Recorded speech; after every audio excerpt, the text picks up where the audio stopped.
xamante ni tamit yéen a ngi koy liggéey dafa am solo yi tamit ngeen di góorgóorlu ci seen kër di góorgóorlu ci seen famille. donc kon boo ñëwee ci école football bi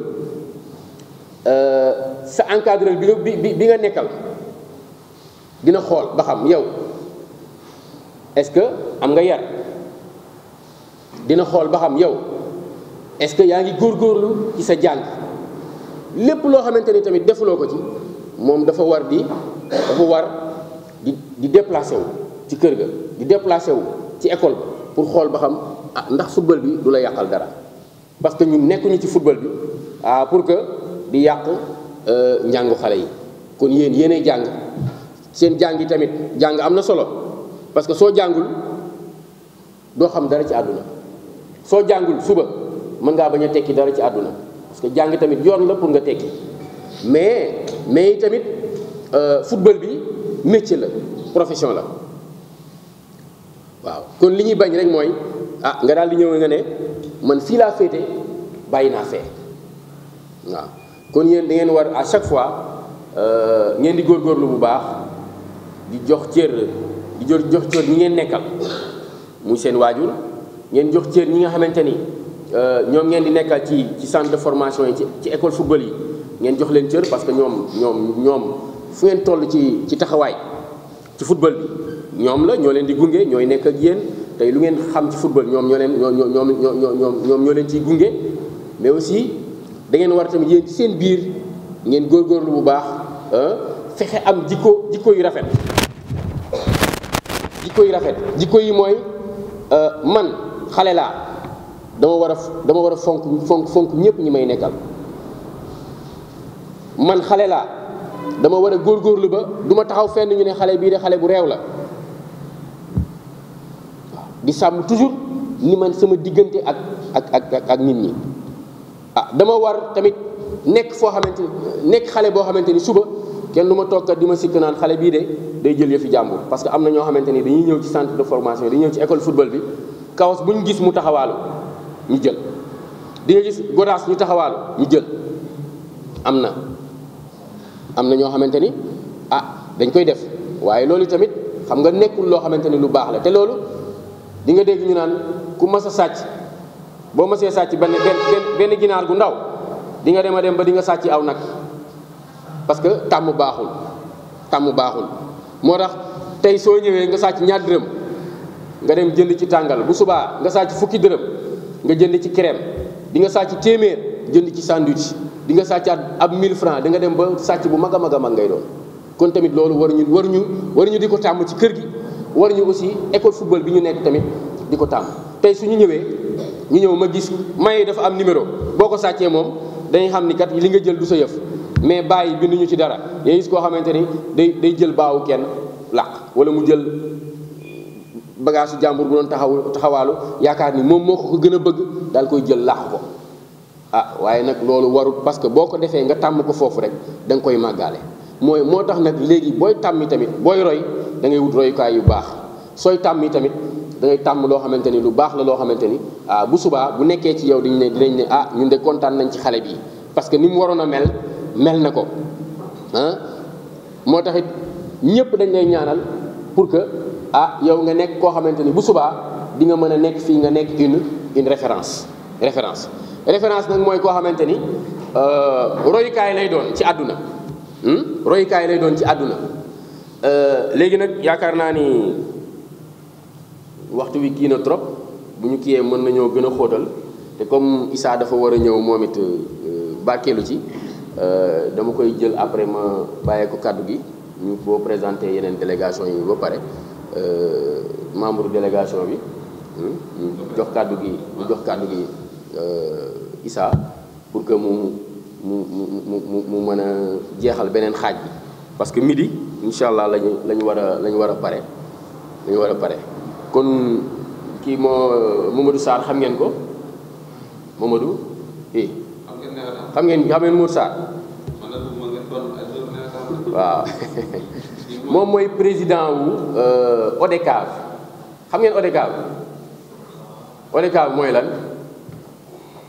waaw yow nag da ngeen ko war a xam nag parce que yéen da ngeen di jàng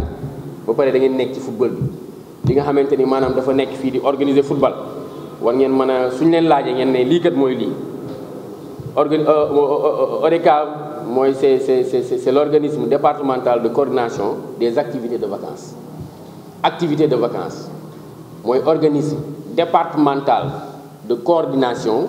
des activités de vacances. ODCAV mooy organiser nawetaan ci département wu Diourbel. soo demee Mbacké aussi am na ODCAV soo ñëwee Bambey aussi am na ODCAV am na aussi ORCAV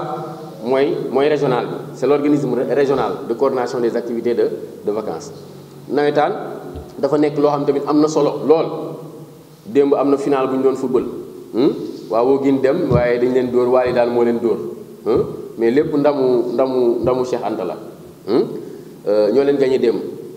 nawetaan nag dafa nekk loo xam tamit lu am solo la ci dëkk parce que bu ñu demee vacances ñëpp jàng ba wàcc ñëpp jël vacances ñu ne nañ organiser football pour que koñ yi di dajaloo ñu xool xale yi nga xamante ne tamit mën nañu football ñu nekk ci équipe yi loolu tamit lu am solo la parce que dina tax waa Kër gu mag xam waa Cheikh Anta xam waa Grand Diourbel xam waa CSN et cetera dana tax ba dëkk bi ñëpp xamante mais loolu yi tamit sport bi ñuy def rek moo ko man football bi ñuy def tamit moo ko man donc soo jëlee ODCAV bi Mamadou Sarr mii fi nekk nii moom mooy président bi au niveau du département moom tamit jàngalekat la mu ngi CMT foofu la nekk moom mooy c'est le président de l'ODCAV de Diourbel mooy organiser kii bi nawetaan yëpp fii ci département wu Diourbel am na solo yi tamit bu ngeen màggee nekk fii tamit di ci football mais dañuy bëgg bu ngeen ciy football ngeen xam ni su ngeen demee football yi su ngeen gañee da ngeen di kontaan suñu leen gañee ngeen xam ni kat dañ daan gañe nañ ñu seen match nii la ngeen xam ni tamit sport moo demee noonu sport boo ci nekkee da ngay am fair play boo ciy dugg yi tamit da ngay xam ni pour dajale ñëpp la su ma gañee kontaan naa suñ ma gañee yi tamit bu mu tax ma xeex bu subaa dinaa ñëw ma gañewaat même su fekkee damay dem chaque jour ñu may gañe am na lu ma cay gañee xam naa ni xëy na lii ak lii moo jara defaraat kon loolu moo am solo kon tamit ODCAV lu am solo la nawetaan tamit lu am solo la football bi ñuy def muy football civil tamit tax ku nekk am ci yoon ba di ci gañe xaalis bu bëri tamit lu am solo la parce que lu ci nekk la ko tax a jóg rek am na solo pour dëkk bi parce que loolu dafa bokk ci li nga xamante ne day animer sportivement le département de Diourbel comme ñoom ñi nga xamante ni teew nañ fii ñu ngi leen di sant di leen gërëm ci seen teewaay di rafetlu aussi liggéey bi nga xamante ni tamit ñu ngi koy def directeur stade bi nag stade Diourbel nu mu tuddati sax stade Diourbel nu ñu ko tuddee Elimanel Fall Cheikh Diouf moom mooy directeur bi tey bu fekkee ni tey soxla ngeen ko ci moom ngeen di dem moom moo leen koy jox te comme xam ngeen ko moom mu ngi nii bu leen am dara lu ngeen di kii su fekkee ni kii ngeen ak seen kii di ngeen dem waxtaan ak moom bu ko defee tamit stade bi dafay nekk pour ndaw yi pour yéen ñu nekk fa di ca jàpp di ko jàpp di ko toppatoo am na solo dana tax tamit suba bu ñu ko soxlaa yi tamit fekk ko ni nga xamante ni war naa mel noonu quoi moom moom moo yore stade bi moom mooy directeur bi mooy Cheikh mooy directeur technique bi aussi donc vraiment ñu ngi koy sant di ko gërëm ci teewaay bi Ibrahima Dacosta moom c'est le directeur technique régional maanaam mooy suñu xalifa voilà merci moom dafa tardé tey daa tardé quoi moo fi waroon jiitu mooy suñu doyen mooy directeur technique régional donc soo jëlee département yi ñetti département yi nekk ci région Diourbel muy Mbacké Bambey ak Diourbel lépp luy entraîneur football lépp luy football moom maanaam moo ko jiite kuréel boobu la direction technique régionale moo ko yore tey bu ñu nee école football yi dañoo war a am tournoi ñu ne nañ koy xool sélection yi dañ koo war a def moom mii ci région bi moo koy def kii nag ci département Diourbel moom moo ko yore moo tax gi nga seen teewaay daf cee am solo ki nga xam ne moo nekk ci région bi nekk njaatigéem ñëw ki nga xam ne moom ci département bi moom moo jiite yëpp ñëpp teew fi day wane ni vraiment li ngeen di def nii ñor nañu ñun ñëpp fulaal na leen ñoom ñëpp ba tax ñu toog ci seen wet pour gën leen a dooleel gën leen a soutenir gën leen a encourager waaw ne dooley njaareem suba ci xale yi la mag ñi seen wàll jeex na kon yéen ñi nga xamante yéen ay ndaw ngeen ak ñëpp ñi leen di gunge ak ñëpp ñi nga xamante ne defuñu football tamit nekk ci seen wet di liggéeyandoo ak ñeen ñooñu mooy ëllëg yi njaareem kon tamit vraiment dañuy kontaan ci yéen di leen encourager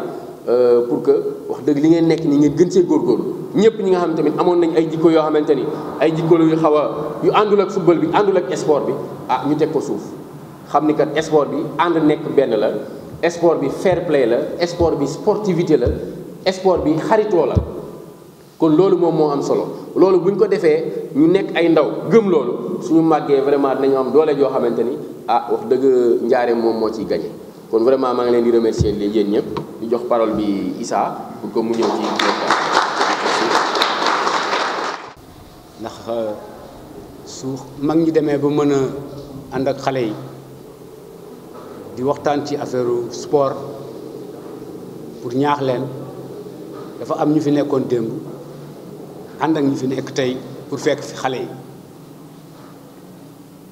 Issa li mu wax nii c'est trop d'honneur li ñuy wax franchement lu ma yëg la bi may ànd ak moom ci terrain Gare bi fii di ko entraîner booba seen âge la am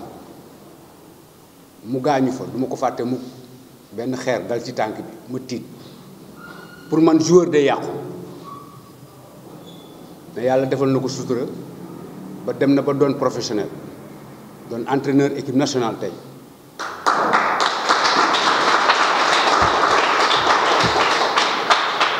li may wax ci moom mën naa ko wax ci ñeneen ay ginnaaw comme tey moom moo teew damay rafetlu teewaay yi nga xam ne ku mel ni As Malick fi mu ne nii man ci modèle yi laa ko boole parce que tàyyiwul bàyyiwul mi ngi topp xale yi saa su nekk mi ngi ciy liggéey loolu ñun la ko defal ndax lu fi développement bu ñu koy waxee rek mu am ci région bi ñun lañ ko defal dellu si El Ibrahim exposé bi mu def wax dëgg fa yàlla maa ngi ànd ak moom ci terrain yi ñuy waxtaan ci formation entraîneur yi ñu siy seq néew na ma mos a gës a gis ci ñi nga xam ne ñu ngi ci formation te yàgg naa ci ku ñu ci am niveau fu mu dugg fu mu nekk bay waxtaan na ci mbirum xale yi nit ñi dañ ko dégloo xel danañ fa jëlee xam-xam danañ fa yokku maa ngi koy féliciter encore ci engagement bi nga xamee ne am na ko ci biir sport bi mais noonu la mën a demee parce que sportif la moom la doonoon ci la mos a nekk. dinaa leen tuddal Cheikh Diouf fi Issa jaar la jaar gàllankoor gi rek xëy na li ko may mën naa jàll fu weesu ba dem moom it ay équipe nationale mais liggéeyam bi nga xamee ni moo ko tànc moo ko fi téye mais xam-xam bi ak xarale bi ak bëgg bi lépp mi ngi ci moom mi nga xam ni yàlla moo na ko gën a dimbale te yàlla dina ko dimbale ba si weesu lii mu nekk ci directeur stade incha allah bi yàlla dina ko defal. dinañ ñi fi teew ñeneen ñi Makura monsieur Sarr ak même Sène bi yore mi caméraman man xam naa ko football kat la boo gisee mu gën a sawar ci lii loolu la parce que da daan football moom it donc fi mu ne nii mbooloo ñu nga xam ne ñoo doon football ñoo fi daje. yéen nag Issa li bu ma wax lu ñu la may nga jël lépp dama doon junj rek dafa am lu nga xamee ne mi ngi xew ci réew mi politiquement mais président Macky Sall dafa am yéene bu rëy ci sport gis ngeen stade gis ngeen ni muy développé da ngeen Diourbel programme bi ñuy defaraat stade bi foofu dinaa fi cokkaas tuuti Cheikh Diouf stade bi bu ñu ko defaree bu gazon bi paree ba yëpp priorité bi nañ ko jox petite catégorie bi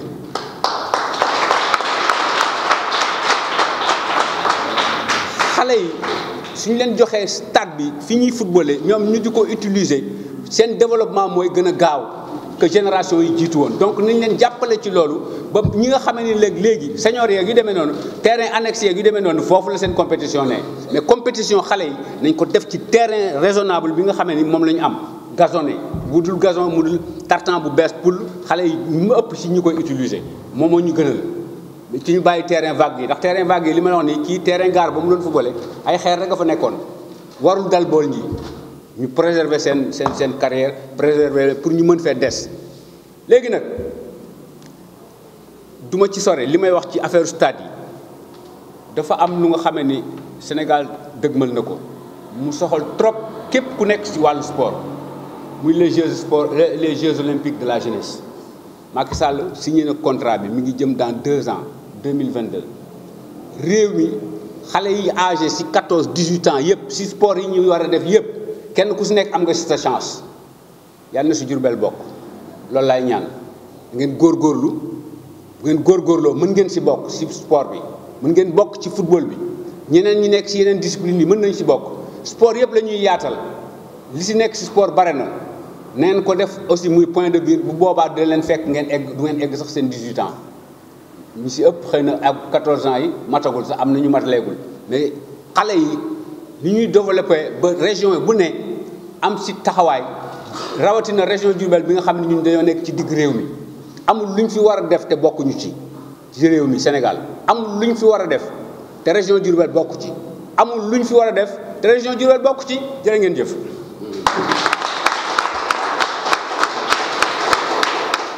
vraiment muy ay kàddu yu rafet jëmale ko si yéen jëmale ko aussi si li nga xam ne moo di sport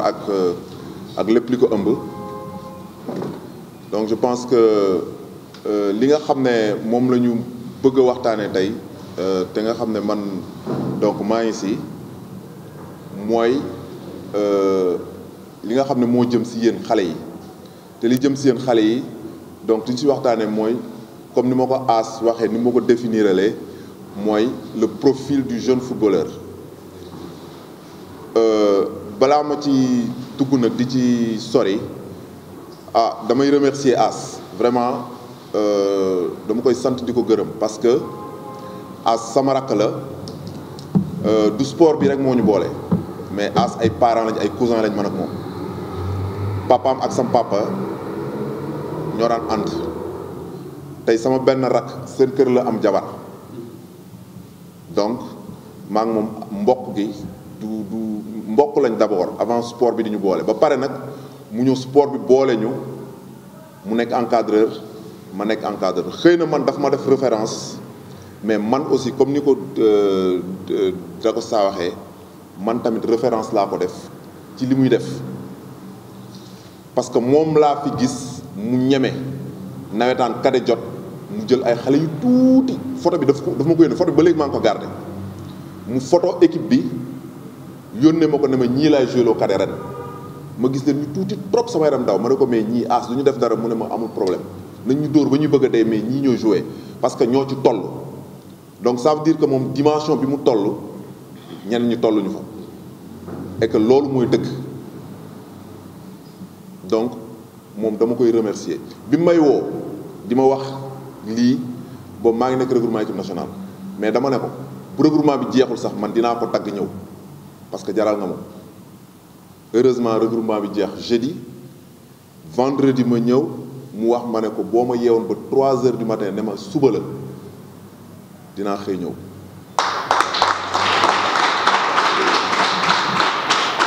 parce que non seulement moom jaral na ma ko mais en plus man lépp lu jëm ci mbirum xale dama ci sawar parce que xale yi ñoo ma ñor donc bi ma ko waxee ma ne ko As amul benn problème amoon naa yeneen programme tey Dakar la ma waroon fekk waxuma ko nag mais Dakar la ma waroon fekk parce que dama fa am benn jumelage familial bu rëy rëy ñu am benn prix bu ñu ma waroon décerner mais dama yónni sama doom pour mu dem teewal ma fa man ma mu ñëw toog donc pour vous dire que ni lii nii lu am solo la ci man lu rëy la ci man waxatuma la ma ñëw nag bokk plateau bi ak ay nit yoo xam ne vraiment peut-être ñoom nee nañ référence la mais man aussi référence laa leen def ci lépp lu ñuy def Cheikh Diouf ñoo bokk koñ ñoo defandoo lépp ñoo footballandoo ñoo defandoo lépp te lii da ko saa wax léegi ci moom moo ci nekk El Ibrahima Fall c'est pareil ñoo bokk sport bi bu ñu tasee même bu ñuy waxtaan sax des fois dañu waxtaan leneen lu jóg lu loo xam ne du mbirum sport ba nga xam ne du ñu sax kenn du sa war a dem bàyyi sa morom donc Mout Sarr aussi pareil ma koy féliciter di ko encourager aussi si li muy def parce que moom aussi ñoo nekk ci milieu sport bi mu jiite ODCAV bu Diourbel man joué naa nawetaan laa génnee donc tey jii moom aussi bu ci nekkee dañ koy delloo njukkal ci loolu donc di aussi di remercier ak di nuyu ñi nga xam ne ñëpp ñoo fi teew mouvement bi fi teew ak ñi nga xam ne ñëpp ñoo fi teew di leen nuyu di leen sargal di leen remercier vraiment si lii ñu def nii xale yi nag yéen kenn amul seen fay parce que ku ne xam na ne xale dafa distrait donc ñu toogloo leen depuis 8 heures la ma As wax na leen daf leen jël yóbbu leen sapeur depuis 8 heures donc yéen a ngi nekk di fonctionner je pense que ni te seen capacité d'écoute ak seen capacité de concentration bëriwul trop mais yéen a ngi toog di déglu ànd ak yar def li nga xam ne yëpp moom lañ leen defloo vraiment te bu ñu fi toogee ñun ñi tey ji yéen a tax du kenn mais du yéen ñi rek bien sûr yéen ak seen yeneen i moroom yi nga xam ne peut-être teewuñ fi tey mais comme yéen a fi teew tey ni ñu koy waxee rek mooy ñu ne affaire bi yéen la donc li nga xam ne moom laay wax si yéen rek mooy dama bëgg ci waxtaan bi rek ñu c'est-à-dire ñu tënk ko si peut-être 4 parties yoo xam ne du ma ci sori trop ci kii yoo xam ne ay valeur la ak ay vertu yoo xam ne waxuma la sax footballeur bu ndaw wala footballeur ci boppam mais nit ci boppam daf ko war a yore Élise léegi nii tudd na ci benn boo xam ne sori na ci trop muy respect mais man dinaa si yokk humilité après dinaa si dugg dinaa ko expliquer dinaa ci yokk humilité yokku ci travail yokku ci exigence donc ci loolu noonu ci li ñuy jëm pour définir li nga xam ne moom mooy profil jeune footballeur boo ko déggee mooy jeune footballeur naka la war a mel donc yooyu yëpp da ciy dugg ci vous êtes dans un centre sport étude da ngeen di jàng da ngeen di football kenn moo fi nekk koo xam ne jàngul te mi ngi liggéey am na métier donc moom itamit ci canevas boobu la bokk man centre bee ma nekk centre sport étude la xale ya fa nekk am na si ñoo xam ne seen âge la ñu am na si peut-être ñoo xam ne sax def nañ test jàmbaar peut-être am na ñoo xam ne defuñu ko mais xale ya fa nekk am na ñu fa am seen âge ak ñu leen mag mais ña fa nekk ñëpp dañuy jàngi di entraîner donc pour vous dire que ni sport étude mën na nekk mën nga football di jàng te du la yàqal dara en tout cas man mi nga xam ne tey maa teew fii seen kanam man def naa ko football naa jàng naa yàqaluma dara dem naa équipe nationale voyagé naa dem naa fu nekk yàqaluma dara at bi ma naree yàqal sama bac mooy tournoi bi As doon wax léegi mooy tournoi Toulon bi international de Toulon bi ñu demoon jouer ji France année boobu laa doon def bac moo ma naroon yàqal sama bac mais bi ma toogaatee réfléchir xalaataat dama dem directeur technique national bi temps boobu Mama Sow la kii xam na ko professeur la woon université ma ñëw ne ko tey man damaa war a def bac ren de te sincèrement su ma voyagé nii dina ma indil problème te voyage boobu bu ñu si jóge woon dañu waroon a jouer waat éliminatoire Jeux olympiques jouer waat éliminatoire Jeux africains te yooyu yëpp day jël temps mu ne ma amul problème dinañ ko régler donc j'étais au moins un peu conscient mu ne ma donc session normale bi dina raw parce que session normale bi mois de juin la doon juillet boobu France la ñu doon fekk mu lijjantil ma def session de remplacement au mois d'octobre maa ngi ko defee lycée de la Fosse laa defee foofu laa amee sama bac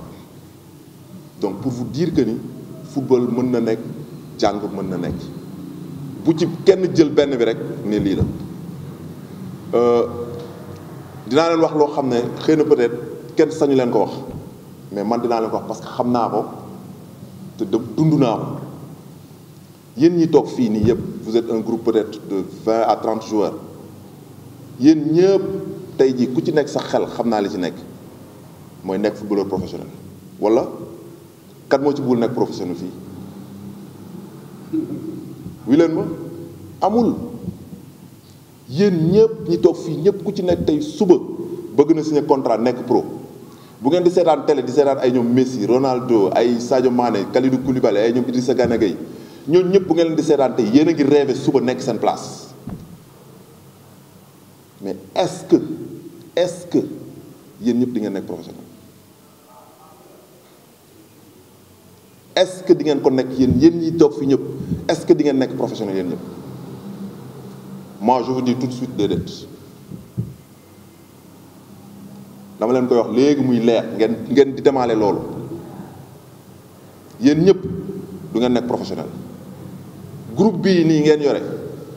bu si benn wala ñaar nekkee professionnel benn wala ñaar laa wax de bu ci nekkee professionnel c'est-à-dire réussite totale 100% la c'est-à-dire mënu leen comprendre loolu mais c'est la réalité je vous donne un exemple daaw dama dem stage Bordeaux France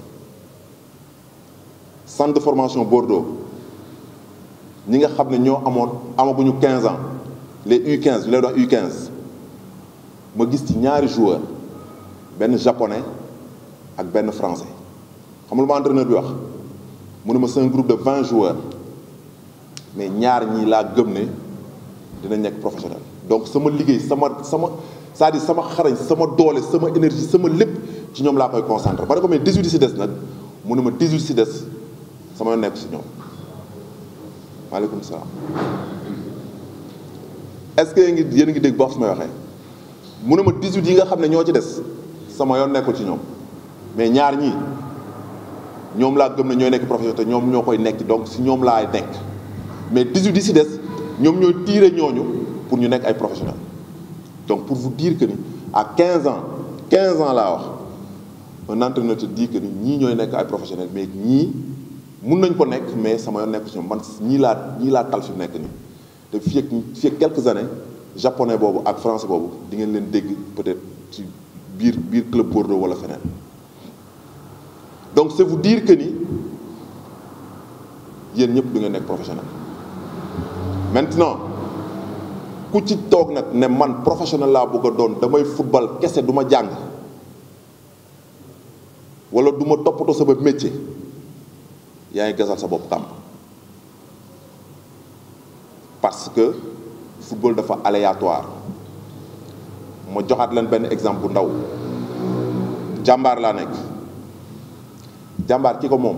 tey jii ki nga xam ne moo fa nekk patron bi Saër Seck mooy président ligue football professionnel bu Sénégal. Saër Seck c'est un multimilliardaire ay milliards la yore xoolal man maa leen ko wax te gëm leen ma ñeewul Sadio Mané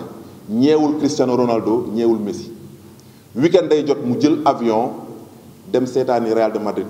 safurla Barcelone mooy équipe am dem seetaani Barcelone samedi ñibbisiwaat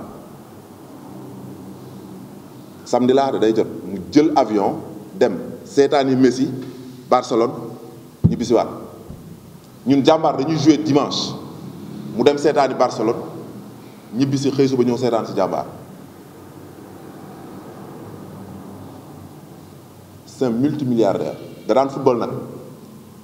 da daan football de mais junior la carrière am yàqu bi mu nekkee junior Gorée la carrière am yàqu ci genou blessure bu ndaw yàqal ko kooku tey bu fooy woon jàngam dina am li moom tey.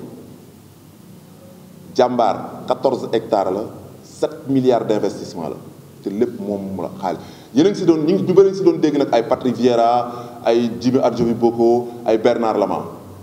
ñooñu tur lañ si doon wut c'est-à-dire tur la woon pour ñoom. ba mu fay jël ay nit di fa jël ay xale di ma fa jël man bi ma fay liggéey kii yàgg nañoo jàmbaar kii pareil kii suñu benn pas bu yoree recrutement jàmbaar pas gaucher moo ko copté pour mu defal ko pour boole ko ci cellule de recrutement bu jàmbaar. xale ya fa nekk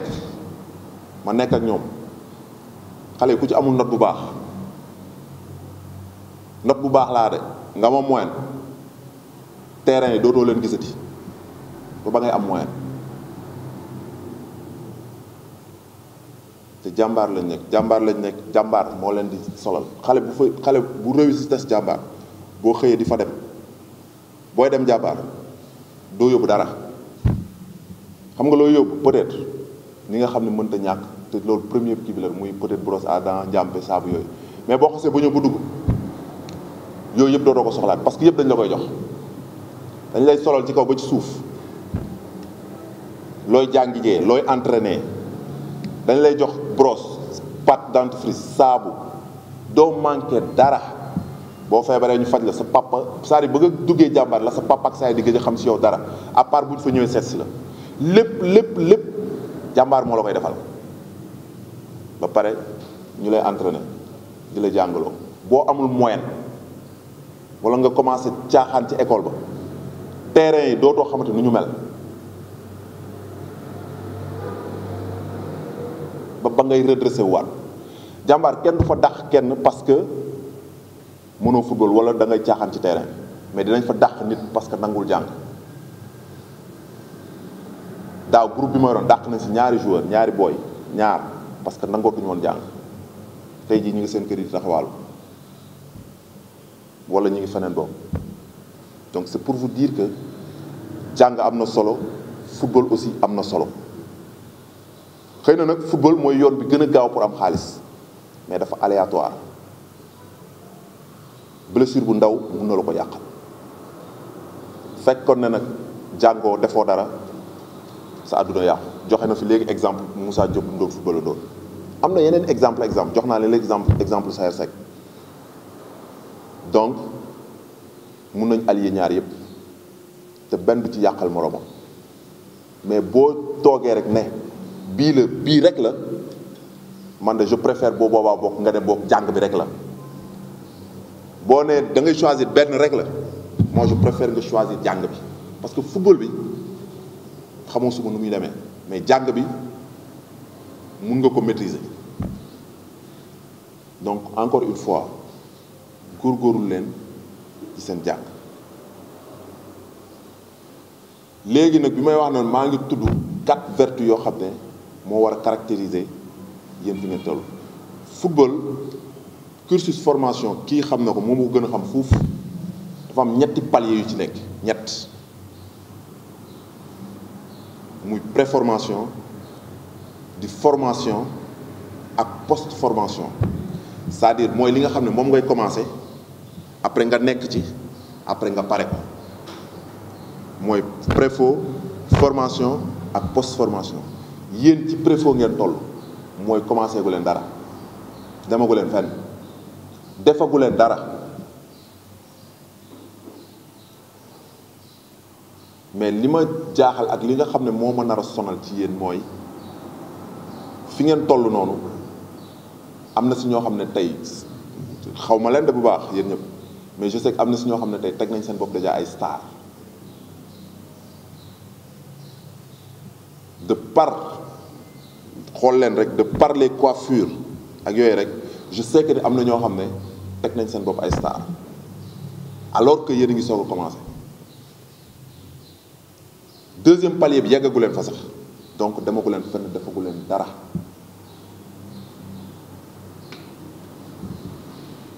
foofu ngeen toll préfo mooy ñi nga xam ne dañ koy jàng même formation dañ lay jàngal mais préfo foofu ngay dooree te booy dooree foofu nag fokk nga am yenn comportement yi yenn comportement yi bi ci njëkk bi nga xam ne dafa war a habiter ñëpp c'est-à-dire képp kuy dund rek dafa war a nekk ci yow mooy humilité moo la boo xam ne dafa gàtt mais dafa am solo ci nit waxatuma la ak footballeur waxatuma la ak yéen fi ngeen toll humilité mooy lan mooy koo xam ne dafa yemale boppam ak ñeneen ñi wàccee boppam waxuma nag wàccee sa bopp ba ci suufa sa ba nga xam ne dañ lay écraser mais il faut juste trouver l'équilibre équilibre mooy lan mooy wàcce sa bopp ba tolloog nit ñi ba nga xam ne doo c'est-à-dire doo toiser kenn doo xeeb kenn mais aussi kenn du la xeeb loolu soo ko amee rek c'est-à-dire am nga lépp tubaab bi dafay wax ne dans la vie l'humilité est la marque des grands hommes c'est-à-dire nit ñu mag léegi nit ñi ngeen di dégg ay Messi ñoo ñëpp ngeen dégg ay Sadio Mané man doon ma fi tudd ba ay Messi Cristiano Ronaldo parce que am nañ ay références ñun suñu bopp am nañ ay références tey jii je sais que ni yéen la plupart d'entre vous seen ay références c'est Cristiano Ronaldo c'est Messi c'est Mbappé et autres mais j'aimerais bien que suba ñu am fi ñoo xam ne fii si yéen ñi fi toog ñu am fi ñoo xam ne suba ñooy def li Sadio Mané di def wala lu ko raw wala li Kalidou Koulibaly di def wala lu ko raw donc ñooñu ñooy suñu ay références ñun man gëmuma ñële dinaa leen seetaan nag mais gëmuma leen. maaleykum salaam.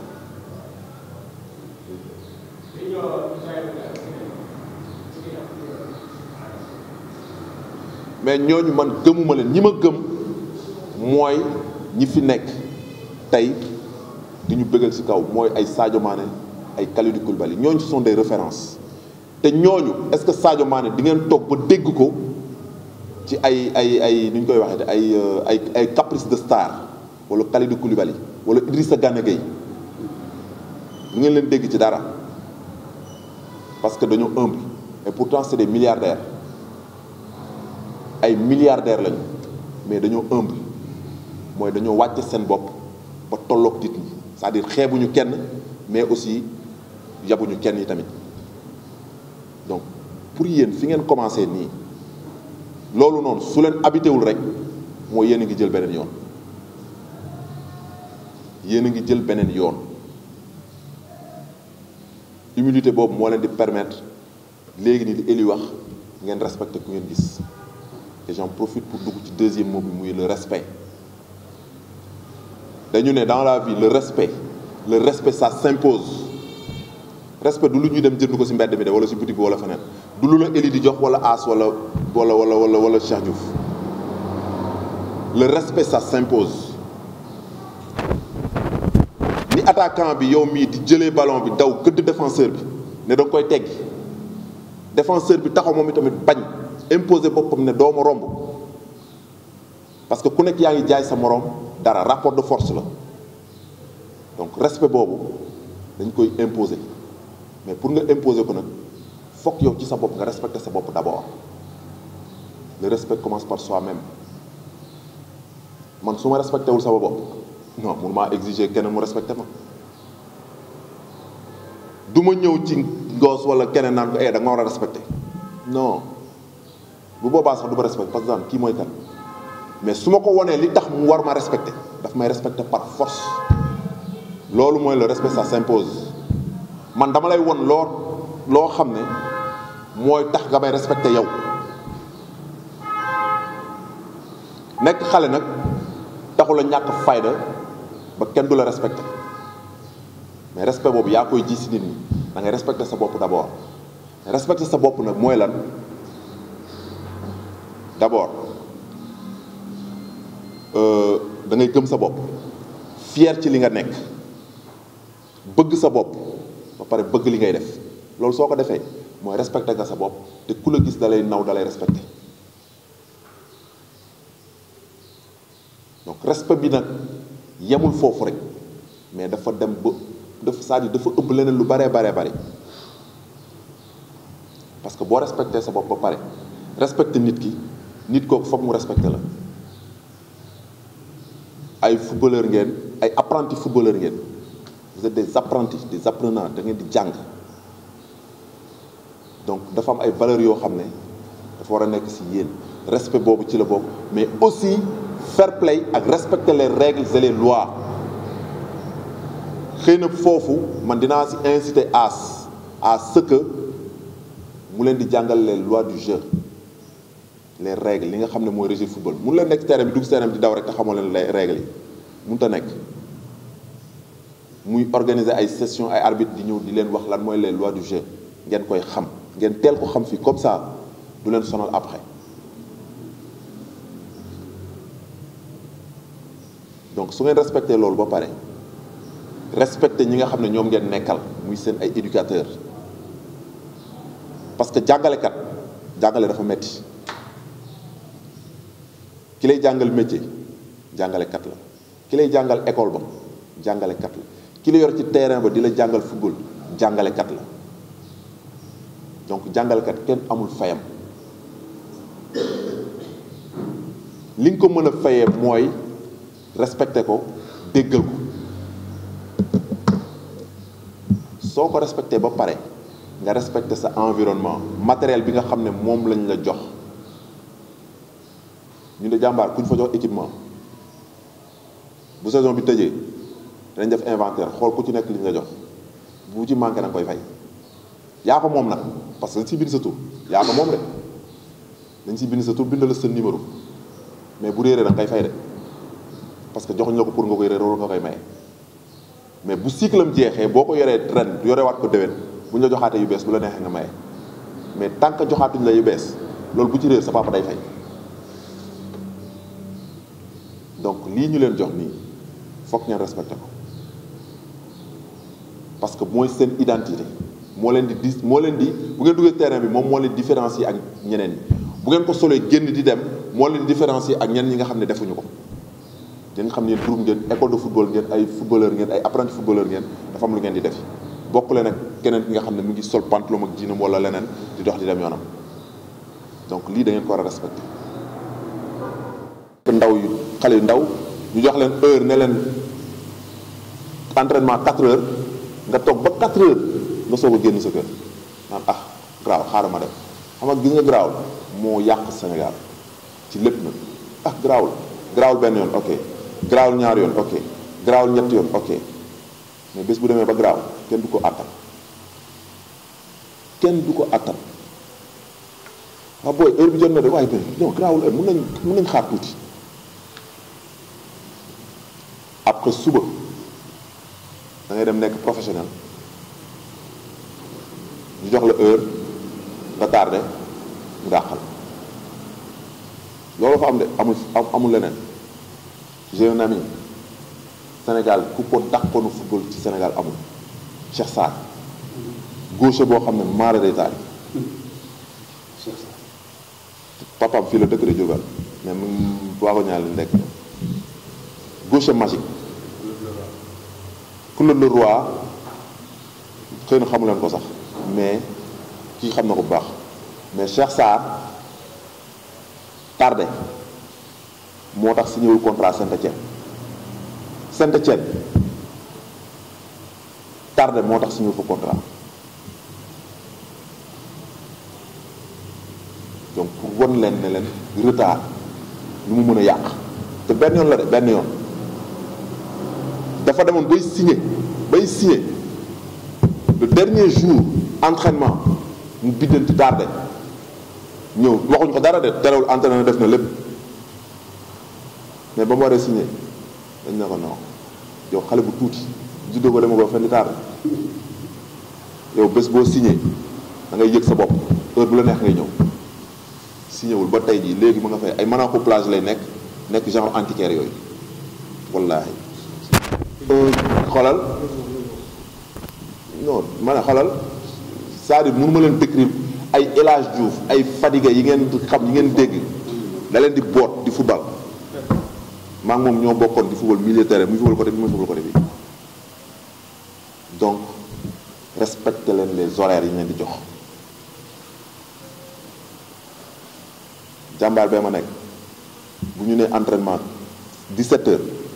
5h moins le quart laa wax de ku taxawul ci terrain bi prêt équipé wu ba pare taxaw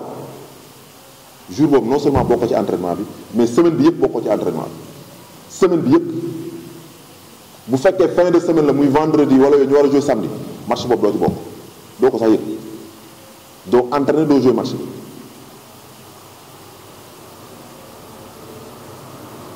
donc loolu yëpp day dugg ci respect mais day dugg ci beneen point aussi boo xam ne dama ciy ñëw muy exigence dans la vie soo exigeant wul ci sa bopp doo am dara ci lépp looy def nag exigence c'est-à-dire ni ma ko mën définir peut-être du terme exact bi mooy c'est-à-dire il faut que am fulla ak fayda ci li ngay def gëm li ngay def loolu yëpp ci amul doo dem fenn da nga rey sa bopp lu ne da nga ko def mais doo am dara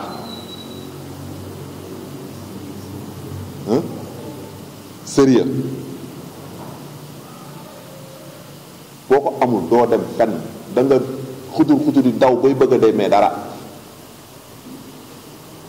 donc yooyu ay valeur la yoo xam ne dafa war a nekk si yéen bi nga xam ne moo mujj muy le travail liggéey rek a wóor ku liggéey fayeeku mais ku liggéeyul doo fayeeku ci liggéey yépp nag yàlla si boppam boo koy jaamu mu sant la lim la sant nga ko topp nga nekk ci di ko liggéeyal foog mu fay la waxatu balaag nag ñu nekk ci àdduna bi nga xam ne boo liggéeyul ma perte ko liggéey nag dafa bëri façon yéen fi ngeen toll nii li ngeen war liggéey bi ngeen war mooy su ngeen demee terrain concentré wu ci li ñu leen di defloo appliqué wu ci li ngeen di def ci fulla ak fayda gis ngeen lii bal bi lii xam nga bu ngeen di jouer soit faut te dire fi ngeen toll football à 7 la wala à 8 da ngeen nekk 16 joueurs ci biir terrain 16 yëpp lu ñu wër ah 16 yi lan la ñu wër ah dégguma leen de wax leen bal bi gis ngeen ko nu mu mel ak gis ngeen ko nu mu toll xam nga ñëpp moom la ñu wër ku ne di dóor muy bëgg a dee mais fi ngeen koy gis nii ëpp leen ko fulla ëpp leen ko fayda te li ma leen di wax lu leer laa leen di wax gis nga boo ko ñàkkalee fayda mu won la ne ëppoo mu fulla ëppoo mu fayda gis nga souvent mooy bal yooyu nga gis ñu lay paas bu yomb ngay kii di contrôler mu jaar suuf tànk wala mu yaali la mooy loolu mooy parce que joxoo ko fulla ak fayda mu ne la joxoo mu fulla ak fayda xaaral ma romb la dem seeti keneen mais su fekkente ne dañ ma ko jox ma attaqué ko jox ko gëdd bi mu moom ne ko tak contrôler mu taxaw ma ne kii yëg na ma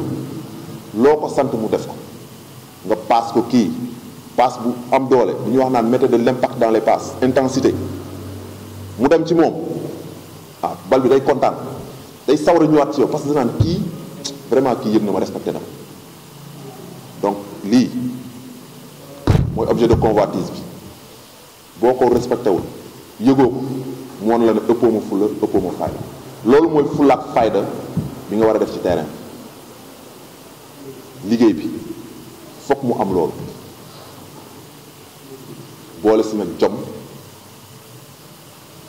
boole ci fit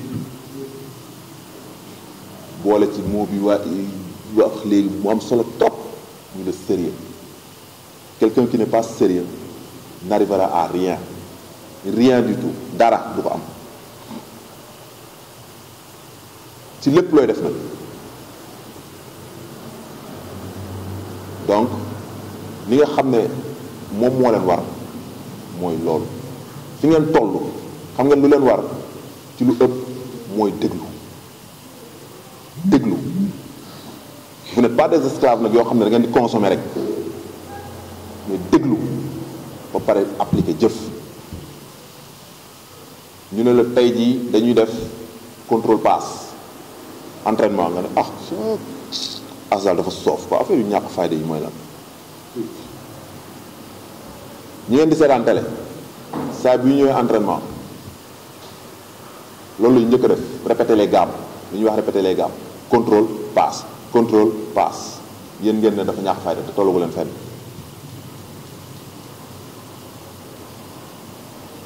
loolu la ñuy wax les fondamentaux loolu soo ko amul amoo dara mooy base footballeur bu mënul contrôler mënul passe amul lu muy def ci terrain donc bu ñu leen ko waxee bu leen ko ñàkkal fayda te bu ñu leen ko def leen ko avec le plus grand sérieux def leen ko avec la plus grande exigence def leen ko avec la plus grande application loolu moo leen di différencier suba ak keneen parce que football bi ci ay détails yu ndaw lay jouer benn contrôle boo raté benn passe boo raté wala benn mauvais placement yu demee noonu ça se joue à peu de choses dans la surface de réparation tu fais un bon contrôle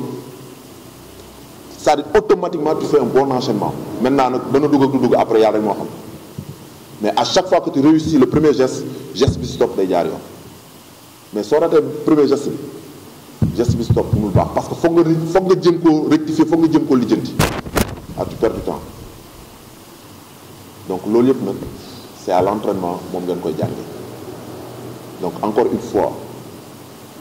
soyez sérieux dans ce que vous faites ay xale ngeen da ngeen a nekk ci buntu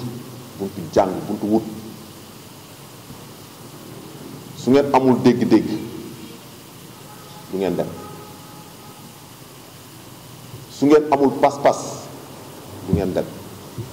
su ngeen amul humilité du ngeen dem donc yooyu dafa war a nekk yoo xam ne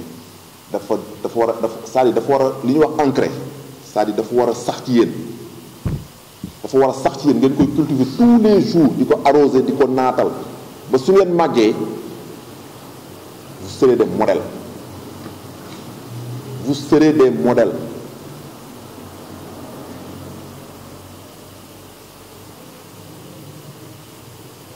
donc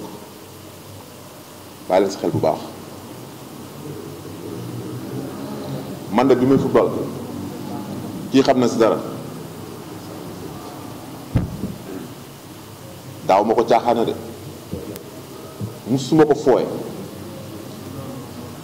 moo tax mu indil ma lii ma mu indil tey bi ma génnee tamit nekk professionnel fa ma dem gisuma papa gisuma yaay gisuma mag gisuma xarit xaw ma fa kenn ay nit ñu weex kese man rek ma nekk nit ku ñuul seen biir gisuma ku ma naan déet bu ñu entraîné ba pare ñëpp ñibbi seen kër man ma ñibbi fañ ma yóbboon benn si hôtel bañ ma yóbboon du ma gis kenn après foofu lu ne yomb na lu ne yomb na mais soo xamee sa bopp xam fi nga jóge xam li nga bëgg li nga tegu si yoon ba tey jii fii may waxee yéen yi ba tey jii ba pas plus tard démb la woon sama anniversaire démb li ma jot ci ay message yu jóge foofu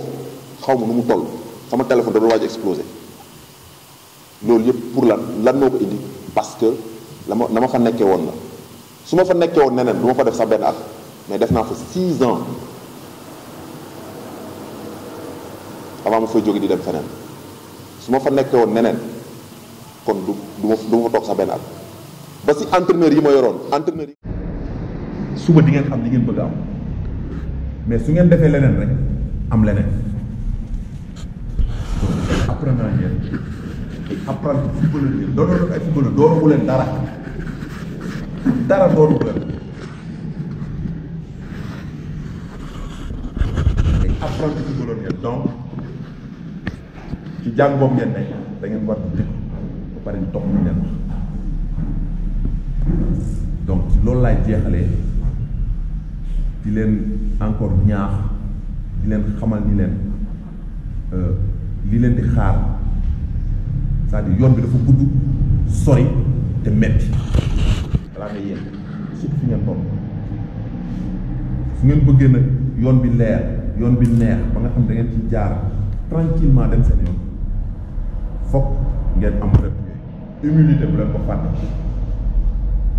mooy humble nekk nit respect travail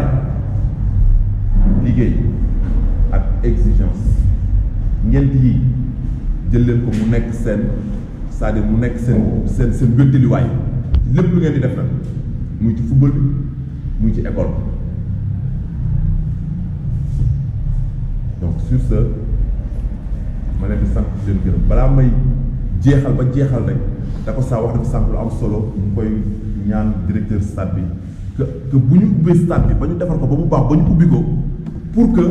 ñu favoriser la petite catégorie moi je suis pour et j'encourage cela aussi mais en même temps aussi je lance un cri au président de l'ODCAV dama doon xëy suba duñ ma gis de duñ ma yëg damay wër terrain jaaree bi seetaan match xale yi nawetaan di seetaan match équipe nawetaan yi cadet li ma seetaan ci match cadet moo ëpp li ma seetaan match nawetaan stade Ely Manel Fall Ngor sañoon mais dama koy lancer un cri de cœur pour que moom ak ñi nga xam ne ñoo ne nawetaan yi ñu fonk tuuti cadet yi parce que da ngay dem ci ay terrain fekk fa ñetti arbitre amul sécurité amul service d'ordre amul nu mu tuddati kii nu mu tuddati agent sanitaire Croix-Rouge terrain bi sax duñ ko sax tracé te terrain bu ñu man su ma doon arbitre su ma ñëw terrain bu ñu tracé du ma ci arbitre parce que c'est pas réglementaire xëy na peut-être dinañ wax problème de moyen ak yu demee noonu mais ça dit partout dama koy ñaax rek pour que ñu bàyyi ci xel pour que en tout cas pour une meilleure organisation pour ñu bàyyi xel parce que cadets yooyu après suba ñooy dem football senior ñu bàyyi leen xel jox leen cër man de ba ma commencé encadré ba léegi ci petite catégorie laa nekk équipe nationale minime laa nekkoon après dem équipe nationale cadet ba tey ma nekk équipe nationale senior jàmbaar tam ba ma fa nekkee ba fii may wax ak yéen ni équipe cadet jàmbaar laa yor donc man cadet xale yi moo ma ñor te lépp luñ ma woo ci xale suba ba ngoon jot lu ma jàppoon dinaa ko bàyyi ñëw teewal fekkee ko donc monsieur le directeur monsieur le président donc c'est ça mon cri de cœur pour la jeunesse je vous remercie.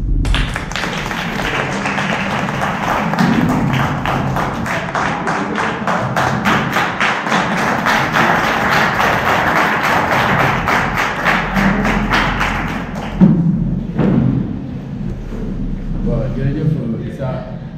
ay li mu wax am na solo lool xale yi yaakaar naa ni jàpp nañ ci bu bëree bëri li mu wax nag xëy na xale yi mën nañ am tuuti tiit parce que di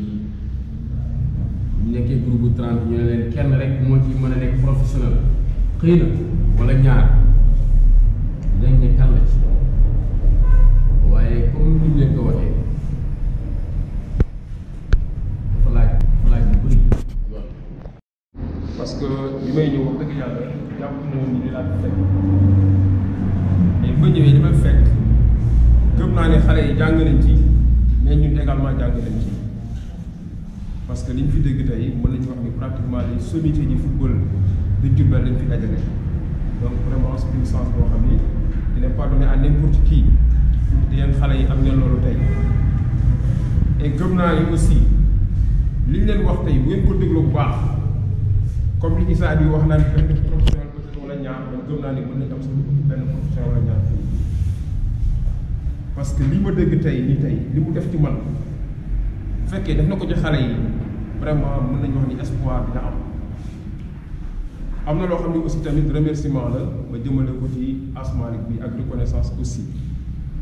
parce que man personnellement j'avoue que su ma amee goût ci sport c'est grâce à lui en grande partie grâce à lui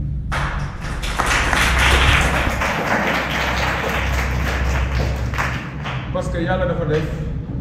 ñu bokk benn école bu ñuy jàngalee on a fait 6 ans ensemble dans une même école li may wax ni ëpp na 10 ans as dañ leen ànd man ak moom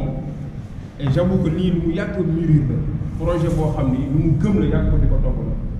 dama doon ànd ak moom ñuy wër les écoles de football de Diourbel la wax ni ëpp na 10 ans de ñuy recenser les écoles de football de Diourbel dañu doon toog nii mu am ay projet ci bopp bi boole ma ci nag ñu ànd ci ñuy dem mais li ñu constaté au finish école de football nekkoon Diourbel yëpp à 90% ñu leen doon formé jànguñu football xam amuñu initiateur xamuñu dara c'est des gens yoo xam ni qui regrouper des jeunes comme ça rek dajale bal di ëccal donc au lieu que ñu doon formé en fait dañ doon déformé moom loolu la faraloon di wax donc bu ciy dox dëgg yàlla amoon ay réticence aussi ci ñenn ñi parce que ñu ci bëri jàppoon nañ ñi c'est des anciens footballeurs war nañ mën a former xale yi alors que affaire yi aussi ça évolue il faut nga jàng boo maîtriser li nga xam ne noonu nga war a jàngale mais malheureusement am foofu mais léegi nag vraiment Diourbel y a un pas quand même boo xam ne teg nañ ko ci kanam léegi gëm nañ ni séance d'initiation yi bëri na premier degré yi bëri na léegi ku yor école football bu amul diplôme gëm naa ne amatul Diourbel wala bu amee bëriwul donc je pense que loolu dañ koy nangu donc man aussi am na yeneen discipline sportive yi may yëngu moom mii moo tax moo ma ci dugal parce que day dem def stage pratique am ba pare ñëw ni ma il faut nga jàpp si parce que dañuy soxla administratif loolu moo ma jox ko ma dugg ci sport bi commencé def te ba yàlla def may diriger ONCAV ak leneen ak leneen loo xam ne lépp ci wàllu sport la c'est grâce à lui loolu vraiment dañ ko koy dellu njukkal di ko seedeel parce que li muy def ni man dara bett ma ci Asmalik ce qu'il est en train de faire avec les jeunes ça ne me surprend guère parce que dama ko xam yàgg ci liggéey ak moom li mu fi dégg aussi tam pour exposer vraiment di rafetlu Ibrahima Fall toujours égal à lui-même Cheikh Diouf quand même très en retrait mais boo ko dégloo muy wax aussi moom des fois dama ko déglu à la rajo doyen dafa saa li ñu wax ci moom li ñu wax ci Laye Sané donc ça prouve que Diourbel am na ay compétences qu'il faut li ñuy dese rek mooy ñu gën a booloo comme ni ko sport bëggee parce que sport bi aussi dafa am ay valeurs yu nekk yoo xam ni mais malheureusement ñu bëri xamuñu ko sport bi dafa war a boole man tey actuellement Moussa peut-être yàgguma ci milieu sportif mais mën naa wax ni Sénégal ay 45 départements fu ma fu mun ci dem bu ma ko muraanke te lépp sport moo tax fu ma mun ci wàcc ci Sénégal bu ma ko muraanke am naa fa ku ma ko xam attache bu sport moo tax ko xam donc je pense que rien que sur cet aspect rek sport bi ci volet social bi ci jouer rôle bu extraordinaire donc dafa war a boole nit ñi dajale leen ñu def ay action yoo xam ne ñu sax mën a jëmale ci développement donc loolu je pense que lu am solo la bu fekkee am nañ ay personnes yoo xamante ni de bonne volonté yu développé wu dans ce sens que mënuñu mënuñu leen sant leen gërëm le cri de cœur également de Issa moom aussi il faut ñu xam ni c'est une référence Issa Aïdara xale yi Issa Aïdara mi peut-être ñu ci bëri ci yéen xamul leen ko mais c'est une référence pour le football du Diourbel parce que ñun li ñu gënoon ràññee ci moom man li ma gënoon a def équation ci moom le fait que mu doon jàng nekkoon élève bu mën a jàng aussi fi un bien élève ba pare nekkoon fu dàqoon football presque Diourbel mu allié les deux loolu ñun peut-être on était beaucoup plus jeune mais on se rappelle de ça. Comment se faisait-il que Issa Aidara di jàng ñu dem bay def première terminale di football Sonacos football Ndiambour football équipe nationale dem nekk professionnel te la yàqal ko dara ci njàng. Je pense que loolu li ko may aussi yaram ci la ko ba léegi nii buy wax sax nga xam ne kuy am yaram ku discipline la donc lu mu leen wax tey je pense que bu ngeen xoolee ci moom jël référence ci moom mun ngeen réussir mun ngeen dem sori et si vos parents tamit dinañ am satisfaction ci yéen. Donc je pense que une affaire bi dafa am solo trop ba nga xam ni luñ ci war a mën a wax bëri na mais di ko yemale foofu rek di ñaan yàlla quand même lépp lu nga xam ne moom lañ fi am comme mébét quand même yàlla sotti ñu ko Issa sa cri de cœur bi comme ni nga ko waxee dañ ci bàyyi xel il faudrait aussi ñu reconnaître que Diourbel souffre d'infrastructure aussi sportive loolu c'est vrai que loolu sax moo war a tax ñu doxalee ni ñuy doxalee mais du ñu dimbali aussi tam fekkoon tamit Diourbel am na 2 wala 3 terrains yoo xamante ni baax na dañu mën a au moins ñu organiser suñuy match tout en respectant quand même la réglementation mais surtout que Diourbel population bi ni mu yéegi ni mu demee te li fi nekkoon il y a de cela 20 ans ba léegi ci terrain loolu moo fi nekk et puis des terrains yoo xam ni li ci yàlla xam doy donc foofu également c'est un combat boo xam ne ñun on est en train de mener ça au niveau des autorités des collectivités territoriales de la mairie surtout que ñu am des terrains municipaux parce que loolu jafewul quand même ay terrains même bu ñu mën a am stade municipal ñu am des terrains yoo xamante ni c'est des terrains clôturés même gazonnés c'est très possible il va falloir que rek ñu am une vision par rapport à cela mais malheureusement fii loolu mooy niveau bi mais néanmoins on continuera toujours Issa di se battre sur ce point mais en attendant foofu lu fay egg aussi tamit li nga wax dañ ci bàyyi xel dinañ fexe gën a jox gëdd xale yi parce que lépp lu ñuy liggéey aussi c'est ñoom la ñuy football tey ñu leen di encadré ñoom ñu nekkoon petite catégorie il y a de cela 50 ans donc suñu leen négligé woon amaana tey ñun li ñuy organiser duñ ko mën a organiser donc dinañ leen gën a bàyyi xel dinañ leen gën a jox gëdd luñ ci gën a mën a def dinañ ko yokk donc loolu danañ amoon ci ay kàddu di leen wax asalaamaaleykum.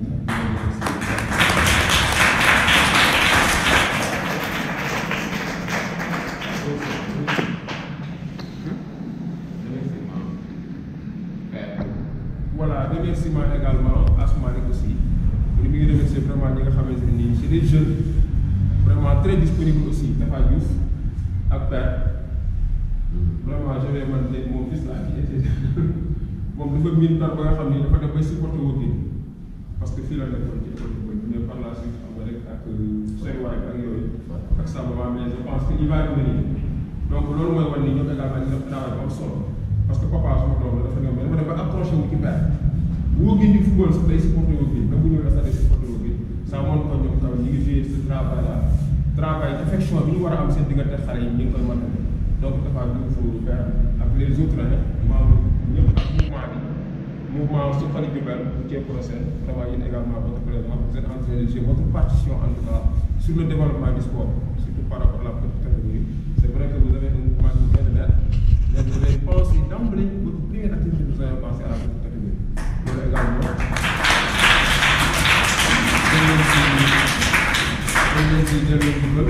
Parce que xam ngeen ne lépp lu ñuy def dañ koy suufal d'abord à travers la continuité donc yéen a ngi ciy bay seen waar donc vraiment soyez remerciés sur cet aspect-là donc vraiment di sant ñëpp. On est là tous ensemble donc vraiment la jeunesse faut continuer comme ça.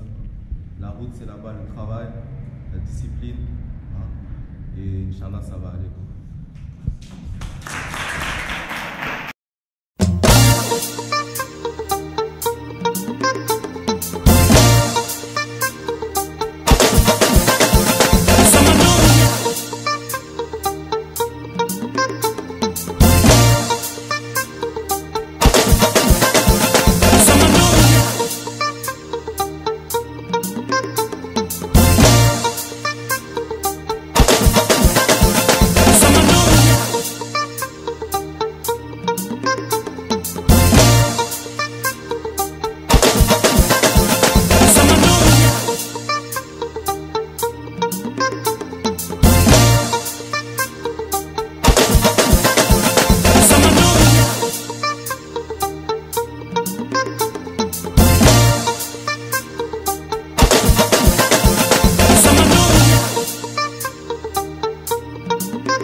maa ngi tudd Asmalik Diop nekk éducateur sportif enseignant de formation ñoo ngi créé fi benn centre de formation Wëggin FC la si biir Wëggin FC nag am petite catégorie muy football jeune mu nekk ARETES académie Diourbel transport ba mu koy sumb nag xale yi laa ko sumbal kii mooy entraîneur ASC Wëggin senior équipe nawetaan en même temps championnat régional ci entraîneur titulaire la moom mooy jëloon championnat régional daaw senior fii Diourbel moo représenté woon Diourbel fële si Kaolack si montée bi kii moo adjoint coach la en même temps ci senior junior senior bi moom moo nekk entraîneur cadet bi kii tamit ancien joueur la football na Sonacos football na compagnie sucrière football na ASC Wëggin léegi entraîneur la même en même temps moo nekk directeur technique ASC Wëggin nawetaan ki si topp ancien joueur la ancien capitaine ASC Wëggin devenu entraîneur adjoint entraîneur titulaire bi ki si def kii nag moom c'est le poumon man léegi dafatuma dara léegi lépp moo koy liggéey école football xale yi tey ji suñuy contrôler di passe subat ngoon naaj muy taw moom moo fi nekk mooy Ousmane Ndiaye ñu koy xamee na turu père numéro 10 ASC Wëggin mënuma wax te duma leen sant di leen gërëm tey nag dañoo tàmbale di def activité bi yàgg nañ koy def di dajale xale si vacances jotee ñu fo entraîner leen jàngal leen les fondamentaux du football si école di waaju ubbi ñu dajale leen tegal leen ay tournoi ñu football ñu encouragé def ay diplôme d'honneur les meilleurs élèves ren nag dañoo changé concept bi ren dañ ne concept mooy lan ensemble pour une jeunesse saine seul on va vite mais ensemble on rayonne partout ren nag dañoo tàmbale activité bi indi def benn panel tey moom lañ doon def chambre de commerce profil du jeune joueur nan lañ koy tàggatee ba mu doon professionnel moom lañ doon def tey suba si kan moo ko doon def mooy Issa Aidara kenn du ko présenté waa Ndiarème fii la fubalee jaar Sonacos jaar Ndiambour jaar Jaraaf dem Algérie tey jii moo ngi nekk entraîneur national U20 yi tey jii moo ngi nekk entraîneur formateur jàmbaar donc mbégte la ñu woo ko mu toog at xale yi wax leen nan lay sportif di dundee nan lay sportif di def ba réussir ba doon professionnel yombul nag mais waxtaan na si waxtaan bu am solo xale yi ñëpp kontaan nañ si moom référence la miroir la. beneen thème bi beneen coach moo ko doon def vice président ligue football muy ñu xamee ko si Eli Ibrahima Fall entraîneur la en même temps enseignant directeur école la di waxtaan ak xale yi si éducation ak le rôle de l'étude jàng la ban njëriñ la am parce que léegi sport bi. du ñëpp ñooy réussir soo jëlee 100% deux ñoo si réussir ñoo si doon professionnel kon nag soo jàngul si diggante mun nga am ay rëq-rëq ay blessure ay fracture problème genou problème cheville sa njàng sa football taxaw sa sport taxaw soo amul métier amoo diplôme chômeur ngay doon moo tax nag ñu ne nañu woote benn panel mu àndal si nag directeur technique régional football Ibrahima Dogosta àndal si directeur technique départemental Ngos ñu waxtaan ak xam ODCAV ak MSD mooy Diourbel Soxali Ndiarème ñëw en appui ñu def activité boobu tey si ngoon nag ñu terminé ko nag par le jeu activité lyrique mooy football tey ji nag dinañu récompenser xale yëpp jox leen ñu am rang yu baax ñu jox leen ay diplôme am na mag ñoo xam ne ay anciens joueurs lañ ay anciens sportifs ba tey ñoo ngi jàpp ñoo ngi dugal loxo si développement rayonnement indi si rayonnement sport yu Diourbel ñu jox leen ay diplôme de reconnaissance sargal leen delloo leen jugal parce que nit boroo xaar ba mu dee nga koy doog a defal ay mémorial ñu dañ si sa dund dañ lay rendre hommage loolu daal mooy objectif bi ADTS académie Diourbel transport loolu mooy importance su objectif tamit ASC Wëggin ensemble ASC Wëggin académie Diourbel transport rayonne partout jërëjëf ñoo ngi sant ñëpp di gërëm ñëpp waa koñ bi ak presse bi yëpp kontaan nañu rawatina nag seen sum dafa ñëw gratuitement couverture événement bi kon ñoo ngi koy sant di ko gërëm yàlla na dem ba nekk ay rajo jërëjëf merci l'année prochaine et mënuñu fàtte dama fàtte RFI club RFI médailles yi ñuy gis yëpp casquettes yi coupe yi ñoom ñoo ko joxe at 12e gaynde président Issa Laye Diop coupe bi donc ñoom ñaar ñooñu ñoo nekkoon parrain bi ñoo ngi nuyu tey sapeur pompier yi jàpp nañ si lieutenant bi at élément am yëpp kon nag ba année prochaine ñu fekk si am xaalis bu bëri nag at wér mun a saxal affaire bi suñ fi nekkatul sama rakk yii sama jarbaat yi ñu continuer ko man loolu mooy sama mission Diourbel rek Diourbel d'abord jërëjëf